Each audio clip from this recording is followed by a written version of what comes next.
Now, today, opposition leader Pierre Poilievre, he called on the federal government to scrap its temporary foreign worker program. And here he is now speaking in Mississauga. Nearly 75% of temporary foreign workers that come into the country are for low-wage positions, which means they compete with working class and young people that ultimately drive down wages and drive away jobs. In the first half of this year alone, the TFW program has imported 74% more low-skilled labor than in all of 2015. TFWs, the number of temporary foreign workers, is now 2% of our overall workforce, and a staggering number, an unprecedented number.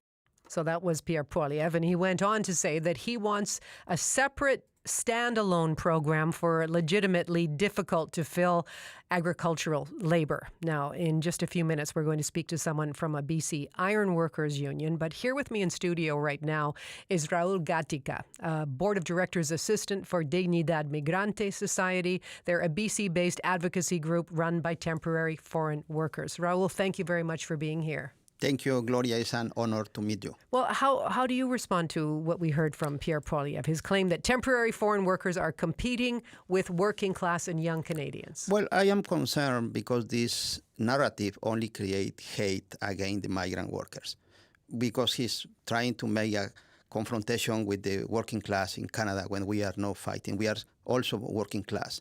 So that is the concerning.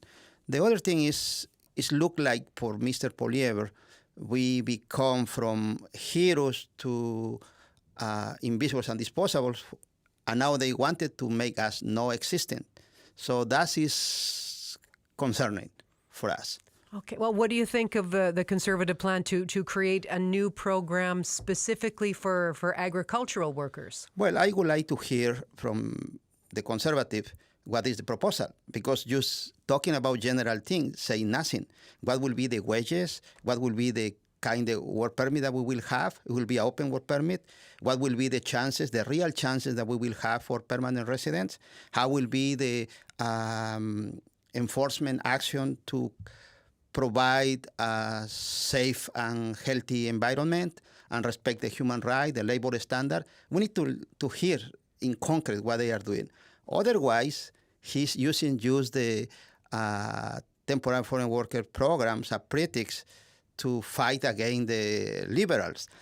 We are not saying that the liberals are doing well. They are doing bad as well. But they are using us as a pretext to fight each other, and we don't accept that. We would like to hear proposal, concrete proposal. What is this program that he's proposing look like? Otherwise, we have nothing. Okay. Well, in the absence of details then, just considering the impact of scrapping the program entirely, what would you see as the impact on Canada, impact on Canadians? It's a good question, because the Canadian population will be the first people who will suffer the impact, because having less migrant workers, not just in agriculture, but in construction, in fast food, in restaurants, in hospitality, all those things, will affect the employment for the people. The other thing is it will affect the Canadian economy, because some analysts have been saying that thanks to the work for the temporary foreign worker, Canada didn't went to the recession. So it could be possible that cutting those programs will lead us into the recession. The other impact is that it will create more undocumented people, because those people who has been annulled his permit to stay here, they will prefer to stay as an undocumented to return to their home country. And being more undocumented create more vulnerability for temporary foreign workers as well. So those are some of the impact. They are more, but they are some of them. And we should be concerned to ask to the government, the federal government, the liberal government, to listen what we have been proposing. Because many people will say, oh, you are just making complaints. No, we are not just making complaints. We submit a concrete proposal to the federal government about the new program for agriculture workers and fishing workers. So we submitted a proposal, and we didn't hear from them yet. Aha. Okay. Well, and you pointed out it's not a perfect program right now. There is not. What was in that proposal? How do you think it could be Well, in this improved? proposal, we consider all the aspects that they are not considered in any other program. For example, we say it should be under the open work permit. It should be a living wage, not a minimum wage. It will be the chance for the people to move out across the Canada. It should be getting the people the time to stay here, the whole time that they are here or looking for another employment. It should be several considerations about the health protection, the labor standard protection, the training for the people, the supervision guarantee, proper housing condition, all those kind of things. I guess it's, and it was a project, a program proposed by workers themselves, as we are migrant workers ourselves. So we propose this, we create from the people. I see. Now, Raul Pierre Poilievre, he says he is not targeting immigrants who want to become Canadians. I mean, how many temporary foreign workers do you think want to stay and become Canadians? Well, I don't know how many want to stay because in the agriculture sector, for example, not many people want to stay. But as we consider that the last year, the statistics say that they were around 500 temporary foreign workers, people who get the work permit. They were in Canada, and a quarter of them were in BC. If we consider that, there were hundreds of thousands who wanted to get the permanent residence. But there is no real path to get that. So they should be hundreds of thousands of people who wanted to be Canadian. But there is no path for them. Not even a chance to get an open work permit. That is the best way to avoid abuses. Because if somebody abuses you badly, you can move to another employer. But for this reason, you have to have open work permit. Having a closed work permit is to have a chain in you are tied to a chain. It's called closed work permit. Listen, it's really good to hear from you. I appreciate your coming in and sharing your perspective on what's in the political conversation today. Thank you. Thank you, Gloria. That is Raul Gatica, Board of Directors Assistant from Dignidad Migrante Society, here with me in studio. And joining us now to continue that discussion is Doug Parton, a business manager for Iron Workers Local 97. And they represent more than 2,300 workers in BC. Doug, hi there. Good afternoon. Hi, Gloria. Thanks for having me. You know what? I want to echo and thank Raul. I'm going to echo a lot of his sentiments. Again, I only speak about construction. I can only imagine the extent to where this program has gotten and in what he's dealing with. I have had experiences in his last closing statement there with closed work permits, and it's absolutely horrid, some of the stories that some of the folks that I've dealt with on closed work permits in construction in the field of ironwork specifically, where they've, Canada's a great place to live. Who wouldn't want to come here? And then when they get here and then they're treated, badly or not as well as, say, a Canadian or not equal, then they're, the work permit expires. They don't get sponsored for permanent residence, and then they go on the lam. So now they're out there and they're afraid to speak to people, and I can't speak and I can't share their names because fear of exposure. I mean, it's horrific. And then we speak about, on the other side, and I only speak about construction because that's my field of what I know. We have a 14 to 17% youth unemployment, arguably across the country, higher here in BC, I think. Construction is a wonderful place to cut your teeth and make a living. I mean, it used to be everybody wanted to go into college and get a degree or whatever. And now we're seeing construction workers outpace, degree people who've got student loans and went in to be doctors and computer techs and all that stuff. The world seems to be full of them. 2012, since 2012, we've seen a 500% increase in TFWs in BC alone. 80% of all the TFWs that came in 2020 in the field of ironworking came to BC. It's statistically impossible that somehow we're living in a twilight zone that I couldn't train those people. I had a boot camp for young individuals, young ladies and young men. I put through 132 in 1 year, and 102 what is it? I got 102 are still with us, 80% success rate.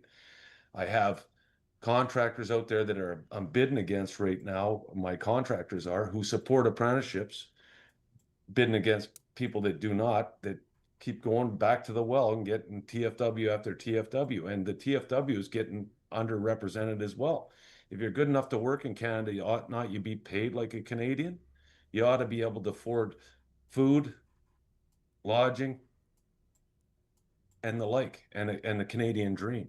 So, This is Doug, about building so Canada. what we heard from Pierre Poilievre just there, I mean, the argument that Canadians don't want to do what temporary foreign workers do, certainly not Well, what they get paid. How do you see it? again, I think Canadians do want to do the work in the field of construction. I'm not going to speak about farm workers and stuff like that. My knowledge is limited on that, but I'm speaking on construction alone, and I'm sure there's people that will do that work, but you're not going to be packing rebar downtown Vancouver in $100,000 a year that you need for 30 or 40 grand. It's not going to happen.